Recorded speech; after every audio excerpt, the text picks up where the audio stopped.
Blackstone presents Bloodied Hands by Adelaide Forrest.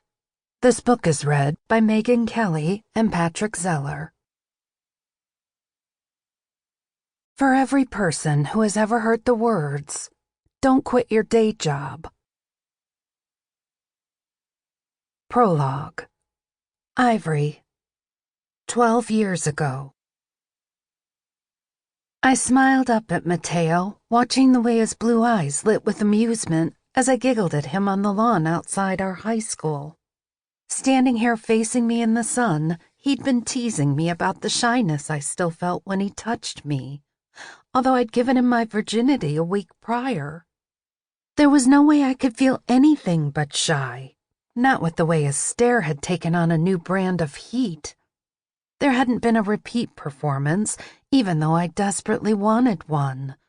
We didn't have a place to go, not without ruining my reputation, and Matteo thought I was too sweet for a backseat romp in his car. I begged to differ. The humor on his face fled suddenly, disappearing behind a cold mask I didn't enjoy seeing when he stared over my shoulder. It wasn't unusual. This glacial expression was what everyone else saw of Matteo Bellandi.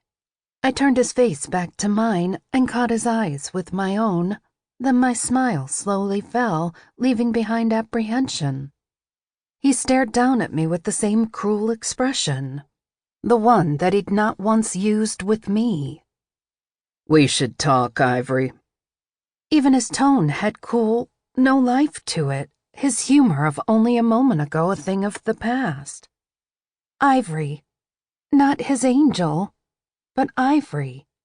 I flinched back, my hand leaving the smooth skin of his jaw as I stared up at him in confusion.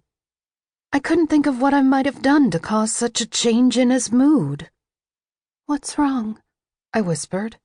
When he spoke, his tone was casual. "Graduation is in a few days. It's time for us to go our separate ways." I would have sworn I knew Matteo, the boy I loved with every fiber of my being, enough to recognize the tick in his jaw and the tension in the lines of his face, even beneath the impenetrable chill. I was wrong. "What?" I flinched when his arms released my waist and he stepped back to a more polite distance. I eyed the other students, hating how they stood watching me have my heart ripped out. He'd ambushed me, and judging by the whispers breaking out among the other teens lingering on the front lawn of the school, I wasn't the only one. Sample complete. Ready to continue?